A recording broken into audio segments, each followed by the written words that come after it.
ओम शांति। आज 20 जनवरी 2025 के साकार मधुर महावाक्य हैं मधुबन से। मीठे बाप दादाजी ने कहा, मीठे बच्चे, ज्ञान की धारणा के साथ साथ सतयुगी राजाई के लिए याद और पवित्रता का बल भी जमा करो। प्रश्न है, अभी तुम बच्चों के पुरुषार्थ का क्या लक्ष्य होना चाहिए? उत्तर है, सदा खुशी में रहना, बहुत बहुत मीठा बनना, सबको प्रेम से चलाना, यही तुम्हारे पुरुषार्थ का लक्ष्य हो। इसी से तुम सर्वगुण संपन्न 16 कला संपूर्ण बनेंगे। आज एक और प्रश्न है, जिनके कर्म श्रेष्ठ हैं उनकी निशानी क्या होगी? उत्तर है, उनके द्वारा किसी को भी दुख नहीं पहुंचेगा। जैसे बाप दुख हरता सुख करता है, ऐसे श्रेष्ठ कर्म करने वाले भी दुख हरता सुख करता होंगे। गीत चला है, छोड़ भी दे आकाश सिंहासन। ओम शांति। मीठे मीठे रूहानी बच्चों ने गीत सुना। ये मीठे मीठे रूहानी बच्चे किसने कहा? किसने कहा? दोनों बाप ने कहा। निराकार ने भी कहा तो साकार ने भी कहा। इसलिए इनको कहा जाता है बाप व दादा। दादा है साकारी और बाप है निराकारी। अभी ये गीत तो भक्ति मार्ग के हैं। बच्चे जानते हैं बाप आया हुआ है और बाप ने सारे सृष्टि चक्र का ज्ञान बुद्धि में बिठाया। तुम बच्चों की भी बुद्धि में है कि हमने 84 जन्म पूरे किए। अब नाटक पूरा होता है। अब हमको पावन बनना है, योग व याद से। याद और नॉलेज ये तो हर बात में चलता है। बैरिस्टर को जरूर याद करेंगे और उनसे नॉलेज लेंगे। इसको भी योग और नॉलेज का बल कहा जाता है। यहाँ तो ये है नई बात। उस योग और ज्ञान से बल मिलता है हद का। यहाँ इस योग और ज्ञान से बल मिलता है बेहद का, क्योंकि सर्वशक्तिमान अथॉरिटी है। बाप कहते हैं, मैं ज्ञान का सागर भी हूं। तुम बच्चे अब सृष्टि चक्र को जान गए हो। मूल वतन सूक्ष्म वतन सब याद है। जो नॉलेज बाप में है वह भी मिली है, तो नॉलेज को भी धारण करना है। और राजाई के लिए बाप बच्चों को योग और पवित्रता भी सिखलाते हैं। तुम पवित्र भी बनते हो, बाप से राजाई भी लेते हो।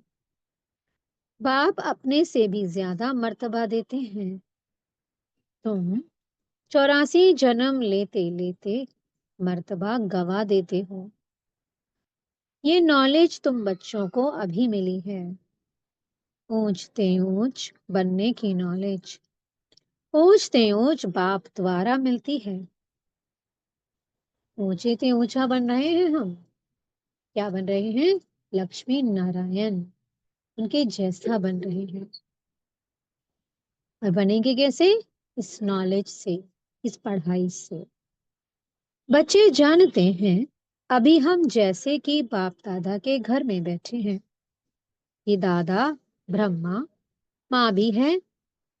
वह बाप तो अलग है, बाकी ये माँ भी है। परंतु ये मेल का चोला होने के कारण फिर माता मुकर्रर की जाती है। इनको भी अडॉप्ट किया जाता है। उनसे फिर रचना हुई है। रचना भी है अडॉप्टेड। बाप बच्चों को अडॉप्ट करते हैं वर्षा देने के लिए। ब्रह्मा को भी अडॉप्ट किया है। प्रवेश करना व अडॉप्ट करना बात एक ही है। बच्चे समझते हैं और समझाते भी हैं। नंबरवार पुरुषार्थ अनुसार सबको यही समझाना है कि हम अपने परम पिता परमात्मा की श्रीमत पर इस भारत को फिर से श्रेष्ठ से श्रेष्ठ बनाते हैं, तो खुद को भी बनना पड़े। अपने को देखना है कि हम श्रेष्ठ बने हैं। कोई भ्रष्टाचार का काम कर किसको दुख तो नहीं देते हैं। बाप कहते हैं, मैं तो आया हूं बच्चों को सुखी बनाने, तो तुमको भी सबको सुख देना है। तो जैसा बाप वैसे बच्चे। बाप कभी किसको दुख नहीं दे सकता। उनका नाम ही है दुखहर्ता, सुखकर्ता। बच्चों को अपनी जांच करनी है, मनसा वाचा कर्मणा। हम किसको दुख तो नहीं देते हैं। शिव बाबा कभी किसको दुख नहीं देते। बाप कहते हैं, मैं कल्प कल्प तुम बच्चों को ये बेहद की कहानी सुनाता हूँ। अब तुम्हारी बुद्धि में है कि हम अपने घर जाएंगे, फिर नई दुनिया में आएंगे। अब की पढ़ाई अनुसार अंत में तुम ट्रांसफर हो जाएंगे। वापस घर जाकर फिर नंबरवार पाठ बजाने आएंगे। ये राजधानी स्थापन हो रही है। बच्चे जानते हैं, अभी जो पुरुषार्थ करेंगे वही पुरुषार्थ तुम्हारा कल्प कल्प का सिद्ध होगा। पहले पहले तो सभी को बुद्धि में बिठाना चाहिए कि रचता और रचना के आदि मध्य अंत की नॉलेज को बाप के सिवाय कोई नहीं जानते हैं। ऊंचते ऊंच बाप का नाम ही गुम कर दिया है।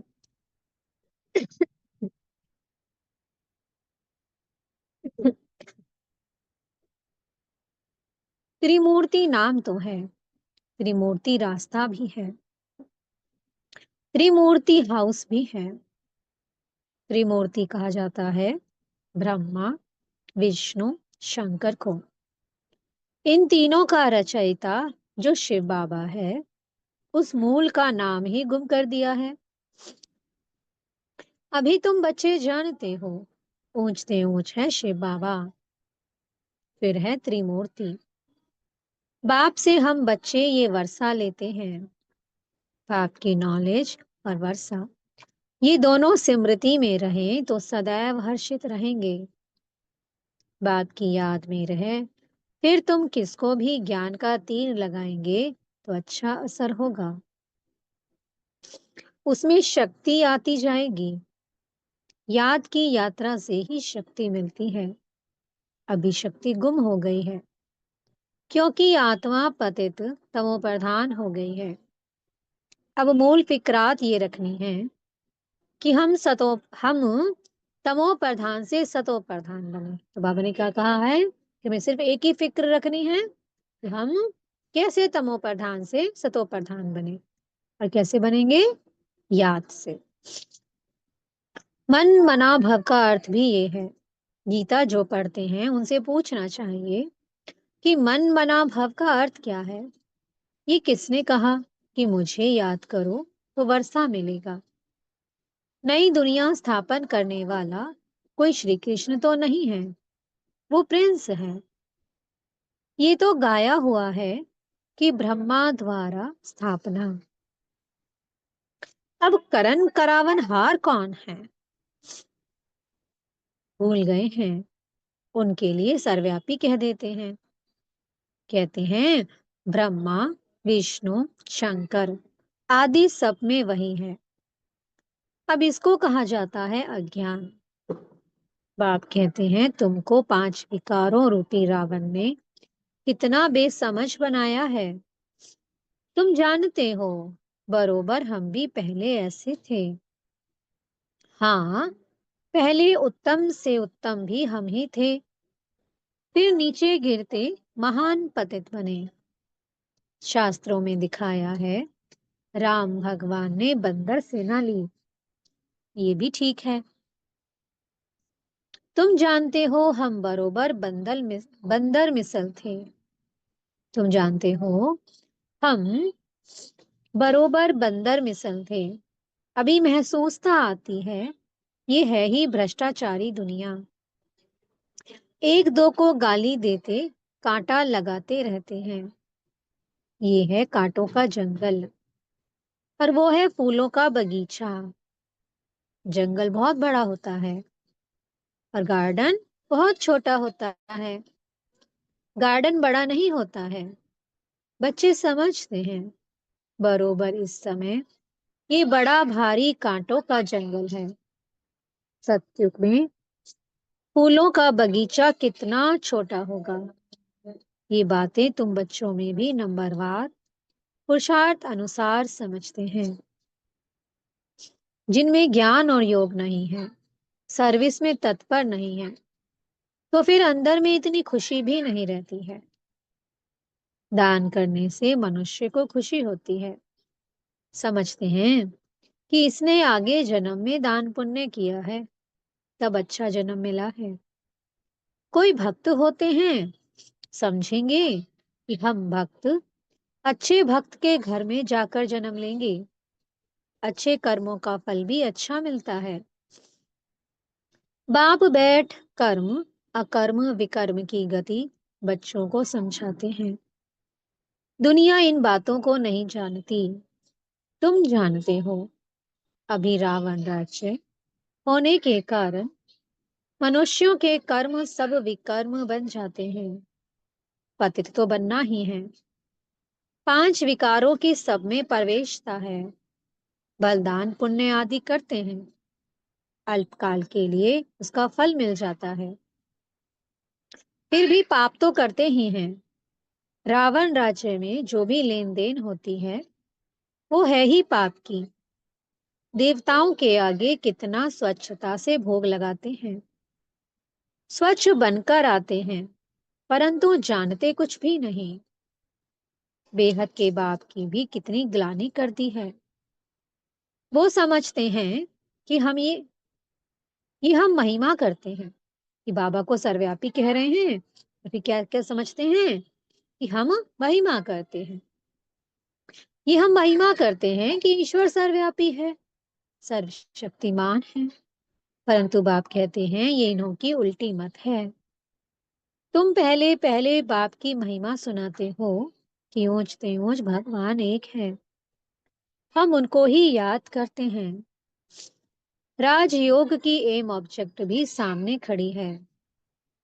ये राजयोग बाप ही सिखलाते हैं। श्री कृष्ण को बाप नहीं कहेंगे, वह तो बच्चा है। शिव को बाबा कहेंगे, उनको अपनी देह नहीं, ये मैं लोन पर लेता हूं, इसलिए इनको बाप दादा कहते हैं। वो है ऊंच ते ऊंच निराकार बाप। रचना को रचना से वर्षा मिल ना सके। लौकिक संबंध में बच्चे को बाप से वर्षा मिलता है, बच्ची को तो मिल ना सके। अब बाप ने समझाया है, तुम आत्माएं हमारे बच्चे हो। प्रजापिता ब्रह्मा के बच्चे बच्चियां हो। ब्रह्मा से वर्षा नहीं मिलना है, बाप का बनने से ही वर्षा मिल सकता है। ये बाप तुम बच्चों को सम्मुख बैठ समझाते हैं। इनके कोई शास्त्र तो बन नहीं सकते हैं। भल तुम लिखते हो, लिटरेचर छपाते हो, फिर भी टीचर के सिवाय तो कोई समझा ना सके। बिना टीचर किताब से कोई समझ ना सके। अब तुम हो रूहानी टीचर्स, बाप है बीज रूप। उनके पास सारे झाड़ के आदि मध्य अंत की नॉलेज है। टीचर के रूप में बैठ तुमको समझाते हैं। तुम बच्चों को तो सदैव खुशी रहनी चाहिए कि हमको सुप्रीम बाप ने अपना बच्चा बनाया है। वही हमको टीचर बनकर पढ़ाते हैं। सच्चा सतगुरु भी है, साथ में ले जाते हैं। सर्व का सद्गति दाता एक है, ऊंचते ऊंच बाप ही है, जो भारत को हर 5,000 वर्ष बाद वर्षा देते हैं। उनकी शिव जयंती मनाते हैं। वास्तव में शिव के साथ त्रिमूर्ति भी होना चाहिए। तुम त्रिमूर्ति शिव जयंती मनाते हो। सिर्फ शिव जयंती मनाने से कोई बात सिद्ध नहीं होगी। बाप आते हैं और ब्रह्मा का जन्म होता है। बच्चे बने, ब्राह्मण बने और एम ऑब्जेक्ट सामने खड़ी है। बाप खुद आकर स्थापना करते हैं। एम ऑब्जेक्ट भी बिल्कुल क्लियर है। सिर्फ श्री कृष्ण का नाम डालने से सारी गीता का महत्व चला गया है। ये भी ड्रामा में नोंद है। ये भूल फिर भी होने वाली ही है। खेल ही सारा ज्ञान और भक्ति का है। बाप कहते हैं, लाडले बच्चे, सुखधाम शांति धाम को याद करो। अल्फ और बे कितना सहज है। तुम किसी से भी पूछो कि मन मना भव का अर्थ क्या है, देखो क्या कहते हैं। बोलो, भगवान किसको कहा जाए? ऊंचते ऊंच भगवान है ना, उनको सर्वव्यापी थोड़ी कहेंगे। वह तो सबका बाप है। अभी त्रिमूर्ति शिव जयंती आती है। तुमको त्रिमूर्ति शिव का चित्र निकालना चाहिए।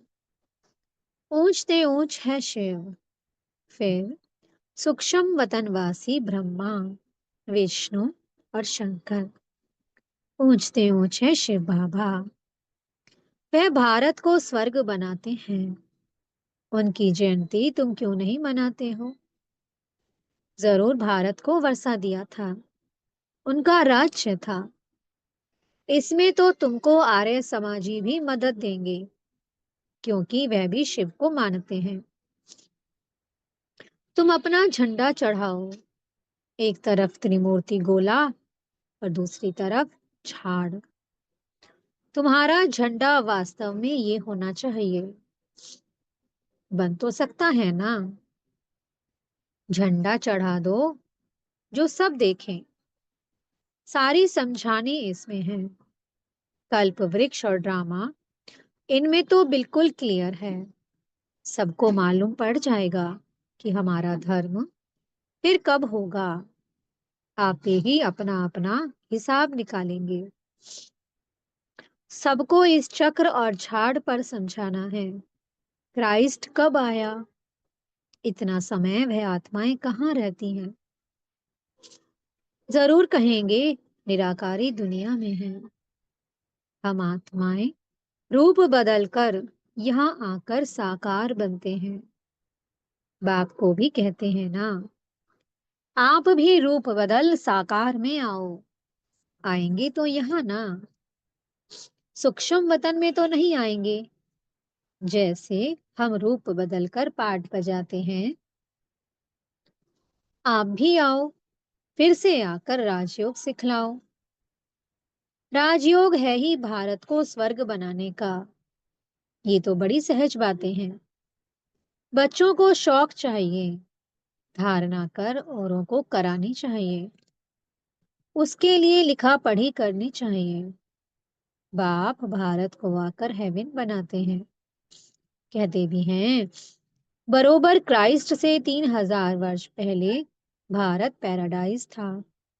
इस इसलिए त्रिमूर्ति शिव का चित्र सबको भेज देना चाहिए।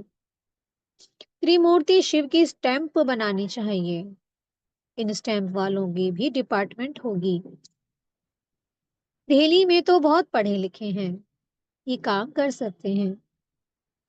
तुम्हारी कैपिटल भी दिल्ली होनी है। पहले दिल्ली को परिस्तान कहते थे, अब तो कब्रिस्तान है। तो ये सब बातें बच्चों की बुद्धि में आनी चाहिए। अभी तुम्हें सदा खुशी में रहना है। बहुत बहुत मीठा बनना है। सबको प्रेम से चलाना है। सर्वगुण संपन्न 16 कला संपूर्ण बनने का पुरुषार्थ करना है। तुम्हारे पुरुषार्थ का यही लक्ष्य है, परंतु अभी तक कोई बना नहीं है। अभी तुम्हारी चढ़ती कला होती जाती है, धीरे धीरे चढ़ते हो ना। तो बाबा हर प्रकार से शिव जयंती पर सेवा करने का इशारा देते रहते हैं, जिससे मनुष्य समझेंगे कि बरोबर इन्हों की नॉलेज तो बड़ी है। मनुष्यों को समझाने में कितनी मेहनत लगती है। मेहनत बिगड़ राजधानी थोड़ी स्थापन होगी। चढ़ते हैं, गिरते हैं, फिर चढ़ते हैं। बच्चों को भी कोई ना कोई तूफान आता है। मूल बात है ही याद की। याद से ही सतो प्रधान बनना है। नॉलेज तो सहज है, बच्चों को बहुत मीठे ते मीठा बनना है। एम ऑब्जेक्ट तो सामने खड़ी है। ये लक्ष्मी नारायण कितने मीठे हैं। इन्हों को देख कितनी खुशी होती है। हम स्टूडेंट की ये एम ऑब्जेक्ट है। पढ़ाने वाला है भगवान। अच्छा, मीठे मीठे सी किलधें रूहानी बच्चों प्रति माता पिता बाप दादा का याद प्यार और गुड मॉर्निंग। रूहानी बाप की रूहानी बच्चों को नमस्ते। हम रूहानी बच्चों की मीठे रूहानी बाप दादाजी को बहुत बहुत याद प्यार गुड मॉर्निंग और नमस्ते। धारणा के लिए मुख्य सार है। पहला पॉइंट, बाप द्वारा मिली हुई नॉलेज और वर्षे को स्मृति में रख सदैव हर्षित रहना है। ज्ञान और योग है तो सर्विस में तत्पर रहना है। दूसरा पॉइंट है, सुखधाम और शांति धाम को याद करना है। इन देवताओं जैसा मीठा बनना है। अपार खुशी में रहना है। रूहानी टीचर बन ज्ञान का दान करना है। मीठे सतगुरु जी वरदान दे रहे हैं। देह संबंध और वैभवों के बंधन से स्वतंत्र, बाप समान कर्मातीत भव। जो निमित्त मात्र डायरेक्शन प्रमाण प्रवृत्ति को संभालते हुए आत्मिक स्वरूप में रहते हैं, मोह के कारण नहीं। उन्हें यदि अभी अभी ऑर्डर हो कि चले आओ तो चले आएंगे। बिगुल बजे और सोचने में ही समय ना चला जाए, तब कहेंगे नष्टो मोहा। इसलिए सदैव अपने को चेक करना है कि देह का, संबंध का, वैभवों का बंधन अपनी ओर खींचता तो नहीं है। जहां बंधन होगा वहां आकर्षण होगी। लेकिन जो स्वतंत्र हैं वे बाप समान कर्मातीत स्थिति के समीप हैं। स्लोगन है, स्नेह और सहयोग के साथ शक्ति रूप बनो तो राजधानी में नंबर आगे मिल जाएगा। अपनी शक्तिशाली मनसा द्वारा सकाश देने की सेवा करो। जितना अभी तन मन धन और समय लगाते हो, उससे मनसा शक्तियों द्वारा सेवा करने से बहुत थोड़े समय में सफलता ज्यादा मिलेगी। अभी जो अपने प्रति कभी कभी मेहनत करनी पड़ती है अपनी नेचर को परिवर्तन करने की, व संगठन में चलने की, व सेवा में सफलता कभी कम देख दिल शिकस्त होने की, ये सब समाप्त हो जाएंगी। ओम शांति। बहुत बहुत शुक्रिया प्यारे प्यारे हमारे मीठे मीठे बाप दादा जी का। ओम शांति।